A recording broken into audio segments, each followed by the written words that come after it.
फिर से हम वापस आते हैं सिंटैक्स पे। आर्टिकल टॉपिक है सिंटैक्स में। स्टूडेंट्स के सामने सबसे बड़ी दिक्कत आती है कि आखिर कंपैरेटिव डिग्री के पहले द कब लगाएं और कब ना लगाएं। इसके लिए ध्यान ये देना होता है कि कंपैरेटिव डिग्री का प्रयोग किसी व्यक्ति के लिए हो रहा है, वस्तु के लिए हो रहा है या वर्ग के लिए हो रहा है। ठीक से समझने की कोशिश करें कि अगर कंपैरेटिव डिग्री किसी वर्ग के लिए आई है तो वो कंपैरेटिव एडवर्ब होती है। अगर कंपैरेटिव डिग्री किसी वर्ग के लिए प्रयोग की जा रही है तो वो कंपैरेटिव एडवर्ब होती है। और ध्यान दें कि कंपैरेटिव एडवर्ब के पहले द आता है, लेकिन कंपैरेटिव एडजेक्टिव के पहले द नहीं आता है। कैसे पहचानेंगे? किसी व्यक्ति या वस्तु के लिए आए कंपैरेटिव डिग्री तो फिर द का प्रयोग नहीं होगा। किसी व्यक्ति या वस्तु के लिए अगर कंपैरेटिव डिग्री आ रही है तो द का प्रयोग नहीं होगा, बल्कि अगर किसी कंपैरेटिव एडवर्ब की तरह प्रयोग हो रही है, किसी वर्ब के लिए आ रही है कंपैरेटिव डिग्री तो द का प्रयोग होगा। कैसे पहचानेंगे? देखिए, वाक्य दिया गया है he is taller than she. मान लेते हैं ये दिया गया है, तो अब ध्यान ये देना है कि ये कंपैरेटिव डिग्री किसके लिए आई है। हिंदी निकालेंगे, वह उससे अधिक लंबा है। वह उससे अधिक लंबा है, तो वह लंबा है। तो ये डिग्री किसके लिए आई है? ये एक व्यक्ति के लिए आई है, ये एक सब्जेक्ट के लिए आई है। ये डिग्री कंपैरेटिव डिग्री ये व्यक्ति के लिए आई है, तो इसलिए ये किसकी तरह से प्रयोग हो रही है? कंपैरेटिव एडजेक्टिव है। ये यहाँ पर क्या है? ये यहाँ पर कंपैरेटिव एडजेक्टिव है। और जब कंपैरेटिव एडजेक्टिव है तो इसके पूर्व द का प्रयोग नहीं होगा। इसके विपरीत अगर ये कंपैरेटिव एडवर्ब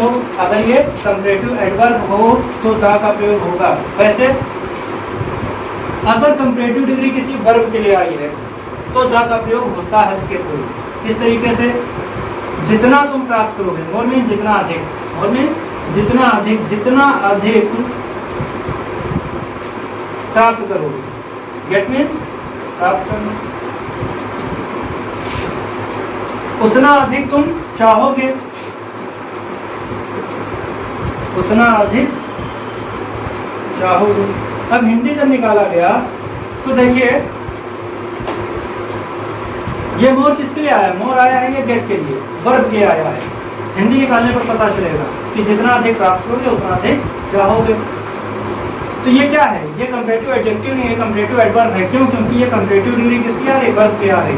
ऐसी कंडीशन में जब कंपैरेटिव डिग्री वर्ब के लिए प्रयोग हो तो उसके पहले द का प्रयोग होता है। क्यों? क्योंकि यहाँ पर ये कंपैरेटिव एडवर्ब है, ये वर्ब के आ रहा है। इसी तरीके से जितना ऊपर जाओगे, ये ऊंचा कौन? यू नहीं, ऊंचा कौन? यू नहीं है। ये ऊंचा किसके लिए आ रहा? गो के लिए आ रहा। कूलर कौन? तुम ठंडे हो? नहीं, गलत है, ये फील के लिए आ रहा है। ऊंचे कौन? तुम नहीं, ये किसके लिए आ रहा? गो के लिए आ रहा।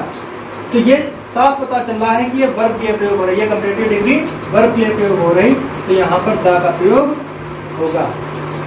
यहाँ पर कोई सब्जेक्ट है ही नहीं, कोई व्यक्ति है ही नहीं, साफ पता चल रहा है कि ये वर्ब के लिए प्रयोग हो रही है, कंपैरेटिव एडवर्ब की तरह प्रयोग हो रही है, तो द का प्रयोग होगा। ये मोर यहाँ पे किसके लिए आया था? यू के लिए नहीं आया, ये वर्ब के लिए आया, इसलिए द का प्रयोग हो गया। क्योंकि कंपैरेटिव डिग्री अगर वर्ब के लिए प्रयोग होती है तो उसके पहले द का प्रयोग होता है। उसी तरह ऊंचा कौन? तुम नहीं, गलत हो जाएगा। ऊंचा कौन? जितना ऊंचा जाओगे, जितना ऊंचा जाओगे उतना ठंडा महसूस करोगे। स्पष्ट है कि ये हायर किसके लिए आ रहा है? गो के आ रहा है। हिंदी निकालने पर पता चल रहा है कि जितना ऊंचे जाओगे, तो हायर किसके लिए आ रहा है? गो के आ रहा है, उतना ठंडा महसूस करोगे। कूलर किसके लिए आ रहा है? फील के लिए आ रहा है। मतलब ये वर्ब के लिए प्रयोग हो रही है, कंपैरेटिव डिग्री किसके लिए प्रयोग हो रही? वर्ब के लिए प्रयोग हो रही। तो ध्यान दें, अगर कंपैरेटिव डिग्री वर्ब के लिए प्रयोग होती है तो उसके पहले द का प्रयोग होता है। दोनों जगह पर द का प्रयोग होगा। देखिए तीनों सेंटेंस सब सही हो गए, जो कि पहले गलत थे।